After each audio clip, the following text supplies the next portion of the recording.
കലാഭവൻ മണി ഓർമ്മയായിട്ട് ഒരു വർഷം പിന്നിടുന്നു.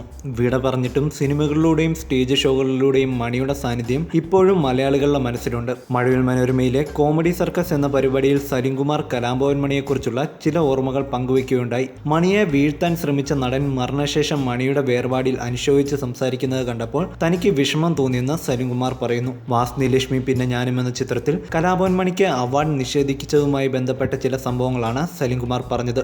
സലിംകുമാറിന്റെ വാക്കുകൾ ഇങ്ങനെ: കലാഭവൻ മണിയെ വീഴ്ത്താൻ ശ്രമിച്ച ഒരു നടൻ അദ്ദേഹത്തിന്റെ വേർപാടിൽ കണ്ണീർ പൊഴിക്കുന്നത് കണ്ടപ്പോൾ ഞെട്ടിപ്പോയി. വാസ്നി ലക്ഷ്മിയും പിന്നെ ഞാനും എന്ന ചിത്രത്തിന്റെ റിസൾട്ട് പ്രഖ്യാപിക്കുന്ന ദിവസം ഒരു വിഡ്ഢി എന്ന രീതിയിൽ കളിയാക്കാൻ വേണ്ടി ശ്രമിച്ചവരാണ്. ഇത്രയൊക്കെ ക്രൂരത മണിയോട് കാണിച്ചിട്ട് മണി മരിച്ചു കഴിഞ്ഞപ്പോൾ മണി ഞങ്ങളിലൂടെ ജീവിക്കുന്നു എന്ന് പറഞ്ഞത് കേട്ടപ്പോൾ ഒരു നാണക്കേടാണ് എനിക്ക് തോന്നിയത്, സലിംകുമാർ പറഞ്ഞു.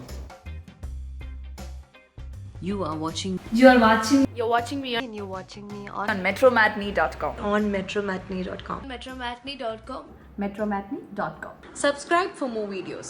Subscribe for more videos. Subscribe here for more videos. Subscribe now. Thank you.